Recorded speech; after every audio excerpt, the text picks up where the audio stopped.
Halo Besti Besti. Pengen Kaya, kembali lagi di podcast Pengen Kaya. Yoi.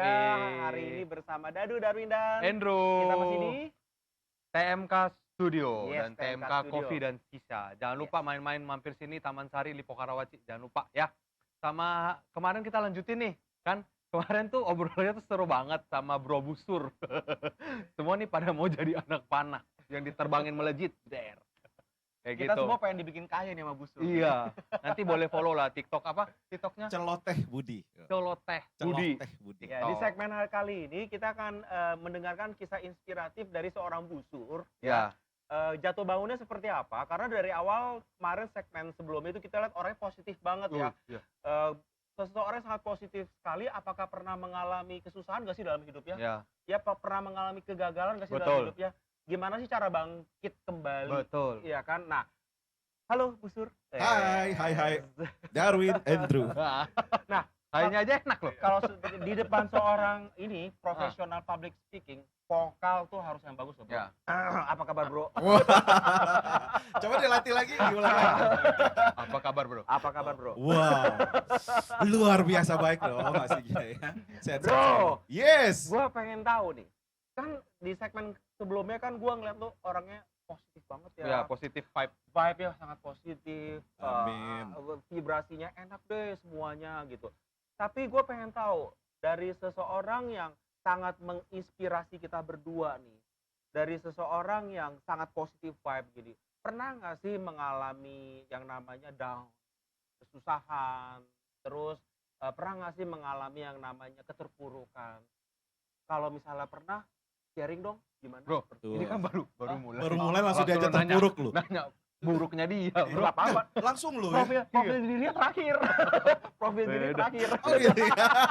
Dia suka-suka dia aja deh. Iya. Boleh nama juga podcast. Saya diundang doang ya. Ya nurut lah. Ya, nurut lah. Oke. Jadi kalau ditanya apakah pernah terpuruk, ya namanya manusia, semua orang pasti pernah terpuruk, bro. Karena namanya manusia ya, kata orang jalan hidup itu seperti roda yang berputar, kadang di atas, kadang di bawah. Meskipun kita diajak untuk jangan mempercayai hal itu, gitu ya. Kenapa? Kita maunya di atas terus, nggak mau turun-turun. Kalau bisa hidup itu seperti naik anak tangga katanya. Iya. Ya yang makin lama makin Tinggi. tinggi. Tapi kan naik tangga pun kadang-kadang bisa tergelincir. Iya. Oh, malah lebih parah. Kepleset Iya. lagi. Sakit ke bawah Iya. lagi kan. Jadi kalau ditanya bisa nggak? Pernah nggak ngalamin? Pernah. Pernah. Tahun berapa gitu ya. Setelah saya sudah menikah dan punya anak, waktu itu anak baru mulai umur 2 tahun lah ya. Itu sekitar 10 tahun yang lalu. Mhm. Itu adalah kondisi yang terburuknya saya. Hmm. Ya kenapa? Karena ya berpartner usaha, terus salah partner, Hmm. ditipu. Ya itu namanya orang partner terus bisnis ditipu tuh Oke. kayaknya udah cerita yang Ya, biasa aja gitu biasa ya. aja sampai lu biasa lu, nggak inspiratif. Iya. Jadi nggak perlu diceritain aja Iya. ya. Halo. Saya emang kebanyakan gitu, benar nggak sih? Iya. Partner, Iya, berantem. iya. Gitu. Tapi itu yang akhirnya kita harus tahu teman-teman bahwa mungkin klise nih dengarnya. Orang pernah partner terus terpuruk, bermasalah, akhirnya kehilangan banyak aset-asetnya. Sampai kemudian suatu saat mereka bangkit. Itu kan kita baca semua buku, Iya. Seperti Semuanya itu. begitu. semua film kita tonton, wah yang Iya. inspiratif seperti itu. Masa sih begitu gitu kan ya? Iya. Tapi kenyataannya memang begitu. Karena rumusan, kalau saya cek dibandingkan cerita saya ya, rumusan orang-orang yang berhasil di dunia, termasuk di Indonesia, itu semua pasti akan mengalami hal yang seperti itu. Hmm. Terpuruk dulu, entah karena ditipu, karena masalah penyakit, karena keluarga mereka mengalami bencana dan lain-lain.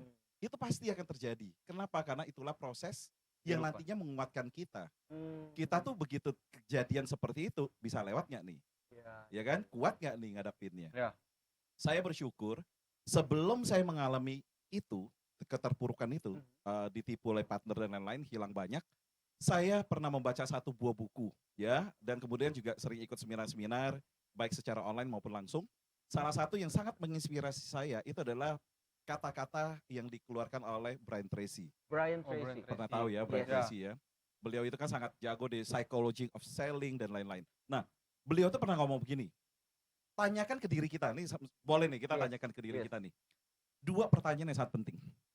Pertanyaan pertama, ini jika ya. Hmm. Seandainya semua dari apa yang sudah kita hasilkan dan kita punyai hari ini, itu hilang semua. Iya. Dicabut oleh Tuhan apapun alasannya. Aha. Entah bencana dan lain-lain, apapun lah ya. Pertanyaan pertama adalah, bisa nggak kembali lagi menghasilkan seperti hari ini. Wah, itu bikin merenung tuh. Iya, iya. Jika tiba-tiba apapun yang sudah dihasilkan, dicabut rumah, mobil, semua aset yang sudah dipunyai, bisnis yang sebelumnya, set gitu, hilang. Bisa nggak kembali lagi kita seperti sekarang? Itu pertanyaan pertama. Yes. Pertanyaan kedua, kalau saya tanya deh, bisa nggak jawabannya? Andrew bisa nggak kalau mengalami begitu? Bisa. Oke, Darwin? Harus bisa. Nah, intinya kan bisa ya. Pertanyaan berikutnya yang lebih penting. Berapa lama kita kembalikan diri kita seperti posisi sekarang?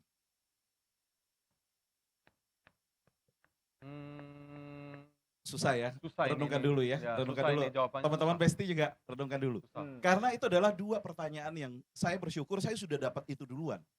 Sehingga begitu kejadian, meskipun kita nggak mengharapkan ya, mungkin banyak orang, itu gara-gara lu mikirnya begitu sih, kejadian tuh. Enggak.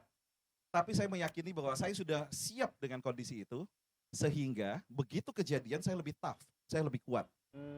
Ya, saya menjawab waktu itu bisa kalau sampai kejadian. Bukan karena sombong, enggak.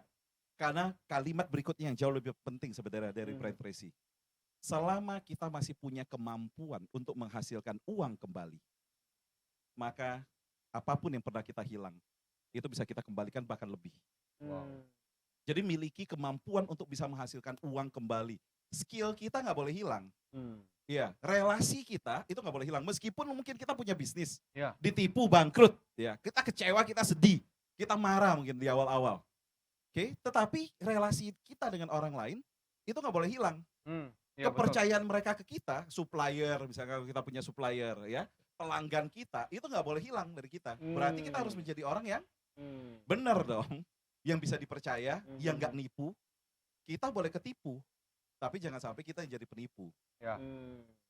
Harus punya integritas berarti Betul. ya. Iya. Bicara soal integritas susah ya. Iya, susah ya.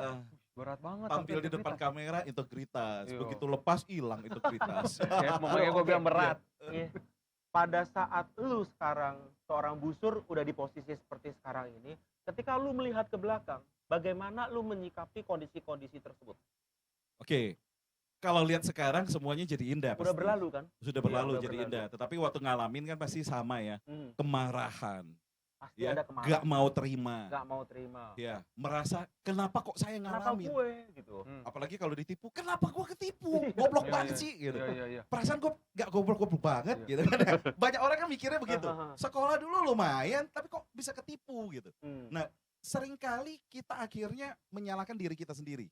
Nah, saat kita menyalahkan diri sendiri, wah itu down banget. Kita merasa diri kita tuh nggak bisa apa-apa. Kita merasa diri kita nggak berdaya. Kita merasa aku korban, victim. Dan kalau kita punya perasaan seperti itu terus, move on-nya susah tuh. Iya. Jadi kalau rahasia mau bisa move on adalah, oke, itu kita tahu ya, stage itu ada. Tes itu pasti Pasti harus akan ada ya. tahapan itu harus Iya. kita alami. Tapi seberapa cepat kita bisa berlalu. Bisa recovery lagi ya. Yes, Mhm. yaudah, oke, sudah terjadi, saya nggak bisa ngubah. Ya, yang saya bisa lakukan adalah berikutnya nih ke depan apa yang harus saya lakukan. Oke. Nah, kalau seperti itu, oke, ini sudah terjadi, saya terima. Jadi diakui dulu, dimaafkan dulu, Diakui, maafkan diri kita dulu. Sayang Maafkan diri nipu. sendiri ya. Yang nipu juga kita maafin lah. Ya, betul. Meskipun kalau disuruh ketemu lagi mau nggak? Ya nggak mau. Ya, nggak usah. Tapi kan yang penting udah maaf secara hati Ya, kita. udah nggak beres lagi. lah. Yes.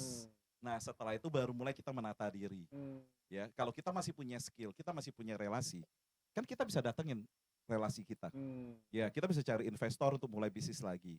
Ya, saat kita punya gagasan yang baik tentang satu buah bisnis, orang percaya ke kita, lebih mudah bagi kita untuk menjual kan. Betul. Ketimbang yang dia bangkrut nih, terus kabur, nggak mau tanggung jawab sama sekali. Berikutnya kalau ada bisnis lain, Lo nggak mau. siapa yang mau percaya? Betul. Gitu. Jadi harus kita punya integritas yang tadi, kemudian rela menerima diri, mengakui bahwa kita salah, ya belajar lebih rendah hati, kemudian datengin orang. Kadang-kadang minta bantuan itu kan nggak enak ya, susah, betul. Kita belajar. Banyak orang yang saat minta bantuan dia merasa gengsi. Ya. Nah, itu adalah ciri-ciri orang yang katanya sombong. Padahal menurut agama kita masing-masing yang kita percayai, Tuhan tuh paling benci sama orang sombong. Setuju nggak? Padahal udah terpuruk, lagi susah, nggak mau minta bantuan. Nah itu celakanya. Repot. Bukan ngemis loh ya. Iya. Bedakan antara ngemis sama minta bantuan. Ya, beda Oke? tuh. Contoh misalkan sudah dalam kondisi terpuruk, gak bisa start bisnis. Ya udah nggak apa-apa, datengin relasi kita, sorry, aku bisa nggak kerja sama kamu dulu. Mungkin bayarannya UMR di bawahnya pun nggak apa-apa deh. Aku tunjukin performance gitu. Ya kerja di sana, dilihat bagus, bisa berkembang, mungkin perusahaan dia nggak hargain. Tapi kan ada perusahaan lain yang ngelihat. Ya akhirnya, oh Budi ini oke nih untuk ajak kerja sama. Akhirnya bisa naik lebih besar, lebih tinggi, lebih oke lagi. Merendahkanlah hati kita ya. Yes. Yang paling penting kan skill kita nggak hilang. Iya, Iya. skill nggak akan bisa hilang ya. Iya. Bro, gue mau nanya nih kan Bro Busur ini kan nggak serta-merta lahir langsung jadi langsung jadi public speaker dong. Iya, Siap, lahir. sebelum ini tuh Lahir itu baby dulu pasti iya ya. baby dulu sep langsung. Iya, terus, Nah, sebelum jadi public speaker ini tuh kenapa mau jadi public speaker? Ceritain dong Oke, background-nya. iya. Saya hidup dari dunia public speaking istilahnya mengandalkan ngomong untuk menghasilkan uang itu dari tahun 2001. Masih Lama kuliah itu, masih sambil kuliah ya. Dari mana? Dari menjalankan bisnis. Kebetulan saya berkenalan dengan perusahaan di bagian sales marketing yang untuk memasarkan produk. Ya namanya kalau kita jadi sales, marketing, jualan, kalau nggak bisa public speaking, Ya nggak bisa. berat. Masa mau jual kopi lagi. Kopi dong. Iya. Kalau kita jualan kopi, misalkan ke satu orang, terus kemudian hanya jualan dari pintu ke pintu. Zaman dulu kan belum Ya, online door ya. to door lah. Door to door, kita ketemu dengan teman, ketemu saudara jualan kopi. Dapat hasil sih, tapi lambat. Bayangkan kalau kita bisa yakinkan teman kita untuk ngumpulin teman-temannya, ya, untuk sekalian langsung jadi resellernya kopinya kita. Nah, untuk bisa begitu kan saya harus belajar. Gimana caranya public speaking di depan umum, bisa meyakinkan mereka bahwa kalau mereka ikut menjalankan sama-sama jadi reseller kopi saya, mereka bisa menghasilkan uang juga untuk keluarganya. Nah, jadi berasal dari sana akhirnya, wah, public speaking saya mulai naik. Meskipun itu otodidak ya. Oke. Otodidak di awal.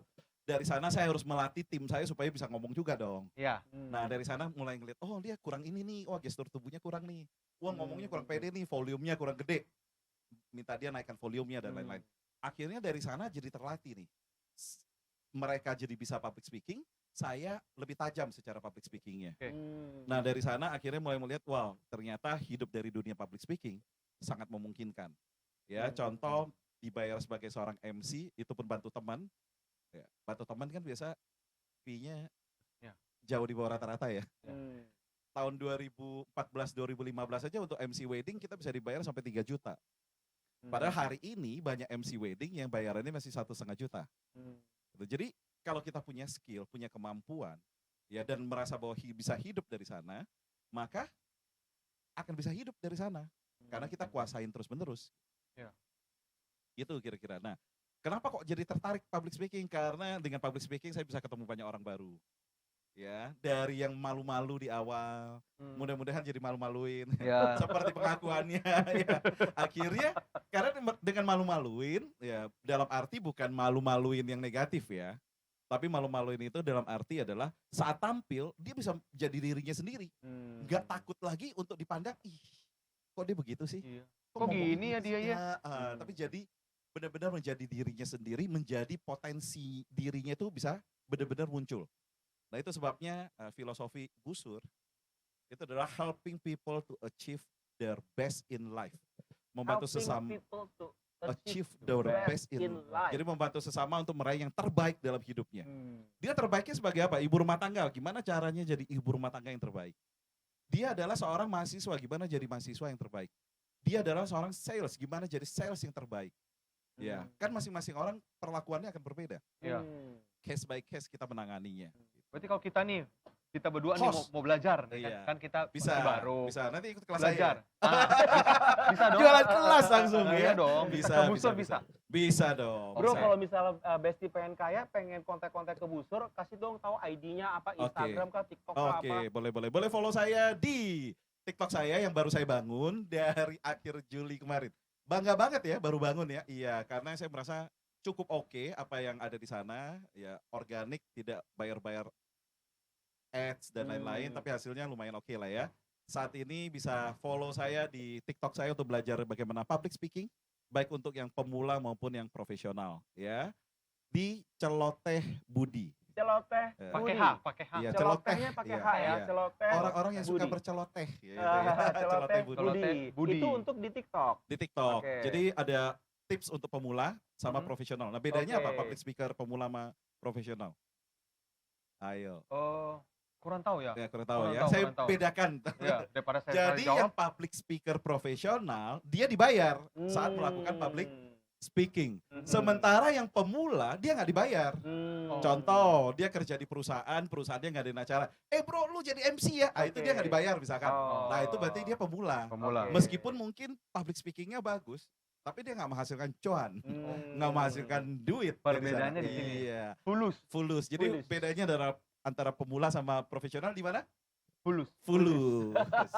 Bukan 3V ya. Ya.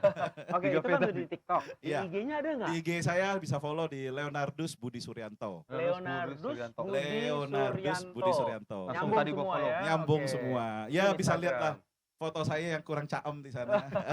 Duh, foto yang imut-imut banget. Waduh. Berarti Besti pengen kaya kalau mau Japri tanya boleh langsung ya, follow boleh. aja akunnya Boleh ya. langsung. Oke, Bro Budi, gue pengen tahu Yes. latar belakang kisah hidup lu tadi kan udah tuh. Gue pengen tahu background lu dong. Berapa saudara? Kelahiran tahun berapa? Kalau Nggak usah lah. kalau boleh, kalau Iya. boleh. Iya, Ya kan iya. berapa bersaudara, apa segala profesinya dari. Ini mau sensus ya? Iya, Aduh, kotor bersaudara gue. nggak usah jadi masalah bro itu. Ya. Oke. Jadi latar belakang saya 6 bersaudara. Woi. Saya anak kedua. Wih, 6 bersaudara. Iya. 6 bersaudara berarti nggak ada I-nya ya. Iya. Berarti cowok semua. Hmm. Itu sebabnya yang membuat kenapa waktu dari kita kecil pun SMP, saya dan koko saya dan adik-adik saya beberapa yang sudah mulai usia belasan lah ya. Waktu itu ngumpul dan udah dari awal ngomong, sadar ya, kita itu 6 bersaudara. Jangan sampai kita ributin soal warisan orang tua. Hmm. Karena kita sudah banyak melihat ada temen lah, saudara lah ya. Ribut aja soal warisan. Akhirnya nggak kemana-mana hidupnya. Mereka mengandalkan apa yang sudah dihasilkan oleh Orang tua. orang tuanya. Nah, karena berbekal pertemuan saat itu kami bersaudara, saya memutuskan bahwa oke, saya nggak boleh nih hanya mengandalkan dari orang tua. Orang tua ngasih kita syukuri, nggak ngasih pun Nggak apa-apa. no problem. Hmm. Ya, dan saya bersyukur bahwa orang tua saya, papa mama saya adalah orang-orang yang sangat bertanggung jawab, ya punya aset, dan saya bersyukur saya bukan bagian dari sandwich generation. Hmm. Generasi terjepit yang harus membiayai orang tua dan anak. Ya, saya bersyukur karena orang tua saya sendiri sangat-sangat mandiri, punya banyak aset. Hmm. Ya, tapi kami nggak memikirkan soal nanti rebutan soal warisan. Kenapa begitu? Karena saya punya teman loh, Hmm. orang tua masih ada, tapi karena sudah dibagikan 3 bersaudari, si Anu dapat sekian, si ini dapat sekian, si ini dapat sekian, nggak rata karena yang pria dapat lebih banyak, ribut. Hmm. Orang tuanya masih hidup, Hmm. sudah ribut duluan gitu. Nah, latar belakang yang seperti itu yang membuat saya tuh kalau mau sukses, mau punya uang, pengen kaya, ayo usaha sendiri dong pengen kayanya. Kalau pengen kaya Sama usaha follow sendiri kita ya. juga. Sama follow juga dong podcastnya. Supaya pengen kayanya, Masuk. jangan cuma jadi pengen, Ya, tapi benar-benar jadi kaya. kaya. Tuh. Nah, dan dari sana saya mulai belajar banyak hal. Saya pertama kali waktu ikut ya dari SD, keluarga kami dari Singkawang, Kalimantan Barat. Hmm. Saya Pontianak ya? SD itu melihat bagaimana orang tua saya bekerja keras di perkebunan jeruk. Ya, jeruk Pontianak kan dulu ngetren banget ya, Betul. top banget. Terus kemudian hidup dari perkebunan yang dipunyai di peternakan ayam, Hmm. ya, dan juga punya kapal nelayan lah pencari ikan. Hmm. Ya, jadi puji Tuhan, alhamdulillah hidup saya bukan yang susah banget ya, waktu kecil dan lain-lain. Nah, jadi dari sana saya belajar bahwa kalau kita mau berhasil ya harus sekeras itu. Hmm. Karena setiap kali liburan, nggak pergi libur kita. Ke peternakan, ke perkebunan, ya cabut rumput gitu ya, ikut ngasih makan ayam dan lain-lain. Karena dari sana kita tahu bahwa untuk menghasilkan uang tuh ya, ternyata prosesnya begini. Sehingga lebih bersyukurnya begitu mulai punya uang, lebih tahu jangan dipakai hambur-hamburin. Mulai di saving, mulai diinvestasikan. Itu kisah hidupnya latar belakangnya. Oke. Berarti abis kita hidup udah, dari kuliah udah, ya kan? Sekarang nih fokusnya ke bidang public speaking. Ya, public speaking cuma salah satunya, bro. Oh, salah satunya? Iya, salah satu bisnis saya. Karena saya sejak 20 tahun terakhir, saya banyak membantu orang. Saya punya ribuan murid-murid yang belajar bagaimana trading di bursa saham. Ya, karena saya Oh. punya lembaga untuk yang mengajarkan cara trading saham yang benar, ya. Hmm. Terus kemudian juga saya juga punya ribuan reseller di seluruh Indonesia untuk mendistribusikan produk-produk saya. Ya, kita juga punya restoran.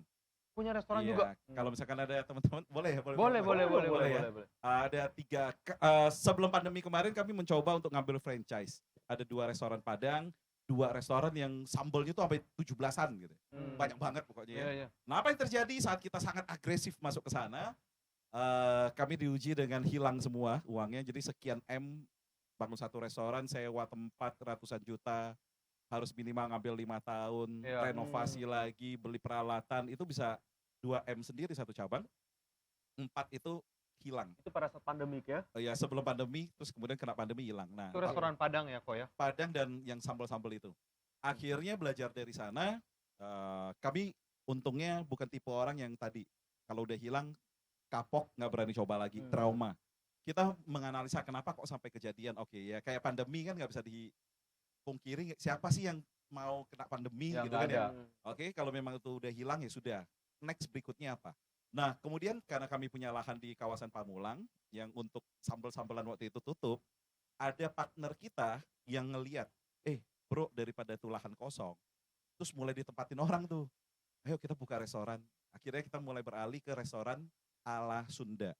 Hmm. Jadi yang pilih ayam, Ya. pilih apa menunya, itu lebih aman buat kami. Kenapa? Karena dibandingkan Padang kalau nggak kejual rusak kan. Iya. Kalau ini kan kalau nggak Yes. dipesan nggak dimasak. Nggak digoreng. Iya, Ya. jadi biayanya lebih murah gitu. Hmm. Akhirnya oke, kita kerjasama di sana, kita sediakan lahan, mereka yang Kelola. mengelola, masukkan karyawan semua, dan alhamdulillah puji Tuhan, Warung Bumi Sadayana berkembang bagus di Warung kawasan Bumi? Pamulang. Bumi Sadayana ada Bumi di Sadayana.